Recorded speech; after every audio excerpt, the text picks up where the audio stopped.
कहानी की शुरुआत में हम हेलम नाम के एक लड़के को देखते हैं जो अपनी माँ की मौत के बाद से अकेला और डिप्रेशन में रहने लगा था। हेलम की माँ की मौत 2 साल पहले घर के पास की झील में डूबने के कारण हुई थी, पर उसे लगता था कि उसकी सौतेली माँ ने उसकी माँ को मारा होगा और उसके पिता ने भी उसकी सौतेली माँ का साथ दिया होगा, क्योंकि वो पहले उसके पिता की सेक्रेटरी थी और उसकी माँ के मरने के बाद हेलम के पिता ने अपनी सेक्रेटरी से शादी कर ली। हेलम का अपने पिता के साथ भी रिश्ता अच्छा नहीं था और उसे अपने पिता और सौतेली माँ के साथ रहना नहीं था, इसलिए वो सारा दिन घर के पास के जंगल में बने अपने ट्री हाउस में अकेले रहता है और उसे जंगल में आए हुए लोगों की दूरबीन से जासूसी करने की आदत लग जाती है और उन्हें देखकर हेलम ये सब अपनी डायरी में लिखा करता था। साथ ही वो डायरी में अपने मन की बातें लिखा करता था। एक दिन हेलम की सौतेली माँ उसकी डायरी पढ़ लेती है जिसमें उसने दूसरे लोगों के बारे में लिखा होता है जिन पर वो नजर रखता था। साथ ही उसने अपनी सौतेली माँ की खूबसूरती की भी तारीफ की होती है। ये सब पढ़कर हेलम की सौतेली माँ उसके ट्री हाउस में जाकर उसे सेड्यूस करती है। हेलम भी खुद को रोक नहीं पाता और दोनों क्लोज हो जाते हैं, जिसके बाद हेलम की सौतेली माँ उसे ब्लैकमेल करके उसे दूसरे शहर भेज देती है ताकि हेलम अपने पिता को उसके खिलाफ भड़काकर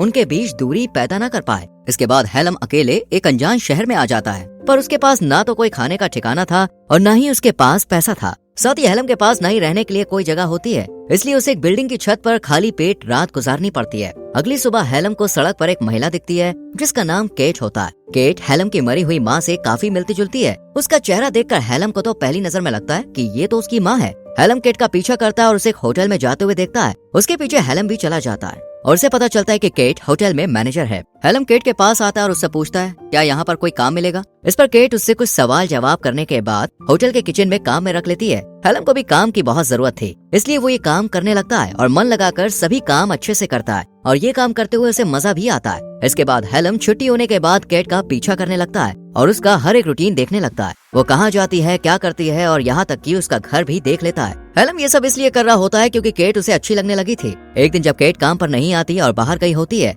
तब हेलम केट के घर के अंदर चला जाता है। वो जब खिड़की के बाहर देखता है तो उसे क्लॉक टावर दिखाई देता है। उसे लगता है कि केट का घर सामने के क्लॉक टावर से अच्छे से दिखाई देगा और क्लॉक टावर के नीचे ही हेलम काम करता था। तभी केट कमरे में आ जाती है, इसलिए हेलम खिड़की से घर की छत पर चला जाता है और केट की छत पर लगे शीशे के रोशनदान के माध्यम से केट पर जासूसी करना शुरू कर देता है। हेलम जो पहले होटल के एक छोटे से कमरे में सोता था वो अगले ही दिन क्लॉक टावर के कमरे में अपना घर बना लेता है, जहाँ कोई आता जाता नहीं है, क्योंकि यहाँ वो दूरबीन की मदद से केट के ऊपर अच्छे से नजर रख सकता है। इसके बाद से हेलम रोज केट के कमरे में दूरबीन की मदद से झांकता रहता है और उसे डांस करते हुए और काम करते हुए देखता है। एक दिन जब हेलम क्लॉक टावर से केट पर नजर रख रहा होता है तब वो देखता है कि केट के घर पे उसके होटल का सीनियर आया है। अब वो दोनों मस्ती कर रहे होते हैं। अगले दिन जब हेलम क्लॉक टावर पर जाने के लिए सीढ़ियों का इस्तेमाल कर रहा होता है तब वही होटल का सीनियर जो कल रात केट के साथ था उसे रोककर गुस्से में कहता है ऊपर तुम नहीं जा सकते, वहाँ सिर्फ सीनियर स्टाफ ही जा सकते हैं। इसके बाद जब हेलम किचन में काम कर रहा होता है तब उसके पास केट आती है और पूछती है तुम्हें ये काम कैसा लग रहा है। इस पर हेलम कहता है कि वो अपने काम को एंजॉय कर रहा है। ये सुनकर कैट को भी अच्छा लगता है। रात में जब हेलम कैट को देखने के लिए उसके घर की छत पर होता है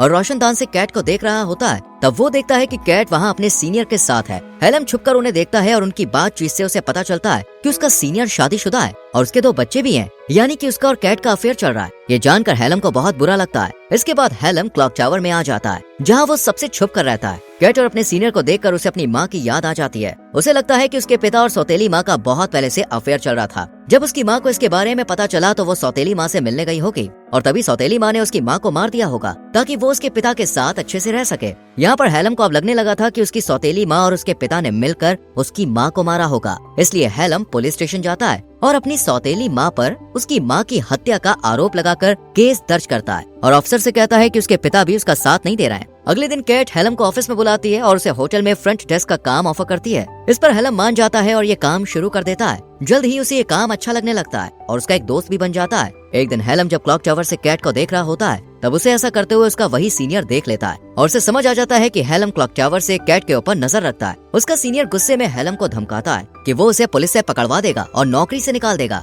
पर हेलम अपने सीनियर से कहता है कि उसे सब पता है कि वो अपनी पत्नी को धोखा देकर कैट के साथ अफेयर कर रहा है। हेलम उसे ब्लैकमेल करने की कोशिश करता है, तब उसका सीनियर उसे नौकरी से नहीं निकालता और दोनों अपनी बातें सीक्रेट रखने का फैसला करते हैं। अगले दिन हेलम जब काम पर होता है तब कैट उसके पास आकर उसे बर्थडे विश करती है, क्योंकि आज हेलम 19 साल का हो गया होता है। ये बात उसके को-वर्कर दोस्त को भी पता चल जाती है और वो उससे पार्टी मांगता है। इस पर कैट भी हेलम को बर्थडे सेलिब्रेट करने को कहती है और वो लोग आज रात बार में जाने का प्लान बनाते हैं। रात में हेलम, उसका को-वर्कर दोस्त और कैट बार में होते हैं और वो ड्रिंक करने लगते हैं। हेलम का दोस्त काफी ज्यादा पी लेता है, इसलिए वो घर चला जाता है। जबकि हेलम और केट और भी ड्रिंक करने लगते हैं और बात करने लगते हैं। उन्हें ड्रिंक करते हुए काफी देर हो जाती है, इसलिए केट हेलम को अपने घर ले आती है। केट नशे में होती है और बातों ही बातों में हेलम के करीब आने की कोशिश करती है, पर हेलम इसके लिए तैयार नहीं होता। फिर दोनों बिना कुछ किए सोने चले जाते हैं। हेलम केट के बगल में सो जाता है और सोचता है कि जिस लड़की पर वो नजर रखता था आज वो उसके साथ सो रहा है, जिससे उसे काफी अच्छा लगता है। अगले दिन हेलम जब काम पर जाता है तब वो सबसे पहले केट के पास जाकर उसे डेट पर चलने के लिए कहता है, पर वो उसे मना कर देती है। केट कहती है कि कल रात मैंने नशे की हालत में जो भी किया उसे तुम भूल जाओ। ये सुनकर हेलम उदास होकर वहाँ से चला जाता है। कुछ देर के बाद हेलम को होटल के कमरे में बुलाया जाता है। जब वो वहाँ जाता है तो देखता है कि वहाँ केट है। वो हेलम के करीब आने लगती है और दोनों क्लोज हो जाते हैं। अब हेलम को केट के साथ अच्छा लगने लगा था और केट भी हेलम के साथ खुश थी।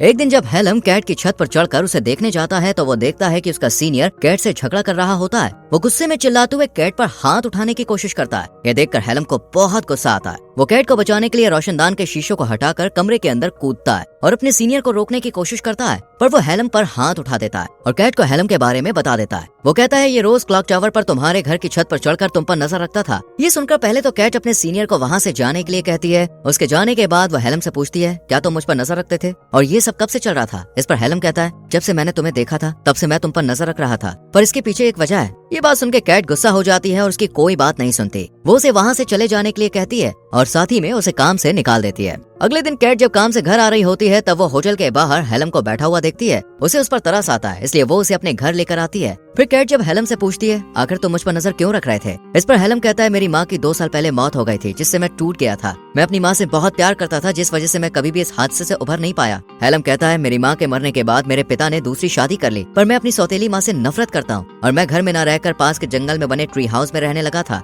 जहाँ से मैं लोगों पर दूरबीन से नजर रखने लगा। समय के साथ ये मेरी आदत बन गई, लेकिन जब मैं इस शहर में आया तब केट मैंने तुम्हें देखा। हेलम आगे बताता है कि मेरी माँ की शक्ल तुमसे मिलती है और तुम्हें देखने पर मुझे मेरी माँ की याद आती है, इसलिए वो उस पर नजर रखता था। ये सुनकर केट को हेलम के लिए काफी बुरा लगता है। इसके बाद केट हेलम की माँ की ड्रेस पहनती है, जिसे हेलम अपने साथ लाया होता है। जब हेलम उसे अपनी माँ की ड्रेस में देखता है तो वो अपनी माँ को याद करते हुए रोने लगता है। तब केट उसे संभालती है। अगले दिन हेलम जब काम पर जाता है तब उसे पता चलता है कि उसके पेरेंट्स उससे मिलने आए हैं, जिन्हें उसका पता पुलिस स्टेशन से मिला, क्योंकि उसने अपनी सौतेली माँ के खिलाफ केस किया था, पर कोई भी सबूत न होने के कारण उसकी सौतेली माँ के खिलाफ कोई एक्शन नहीं होता है। यहाँ हेलम के पिता उससे कहते हैं कि उन्होंने बहुत ज्यादा कर्ज लिया है और उन्हें अपनी कुछ जमीन को बेचना होगा ताकि वो लोन चुका सके। इसके लिए वो हेलम को वसीयत पर साइन करने को कहते हैं, जो मरने से पहले उसकी माँ उसके नाम कर गई थी। यहाँ हेलम को डर होता है कि इस सब के पीछे उसकी सौतेली माँ का हाथ है, इसलिए वो साइन करने से मना कर देता है। तब उसकी सौतेली माँ उसे बुरा भला कहने लगती है और फिर वो लोग वहाँ से चले जाते हैं। रात में हेलम को अपनी सौतेली माँ की बातें याद आ रही थी, जिसमें उसने कहा था कि उसकी माँ की मौत एक हादसा था और उसे भूल जाना चाहिए, पर हेलम बातों को याद करते हुए काफी गुस्सा हो जाता है। अगले दिन हेलम ट्रेन पकड़कर अपने घर आता है। हेलम दुख और दर्द से बुरी तरह प्रभावित होकर घर में चुपचाप आता है और अपनी सौतेली माँ के पास जाकर उसका मुंह बंद करके उसे बांधता है। फिर उसे झील में ले जाता है और पानी में फेंक देता है। सौतेली माँ डूबने लगती है। तभी हेलम को एहसास होता है कि वो गलत कर रहा है, इसलिए वो सौतेली माँ को पानी से बाहर निकालता है और उससे माफी मांगता है। फिर सौतेली माँ वहाँ से चली जाती है। तभी हेलम के पिता उसके पास आकर खुलासा करते हैं कि उसकी माँ बहुत पहले से डिप्रेस थी और उसने खुद अपनी जान ली थी।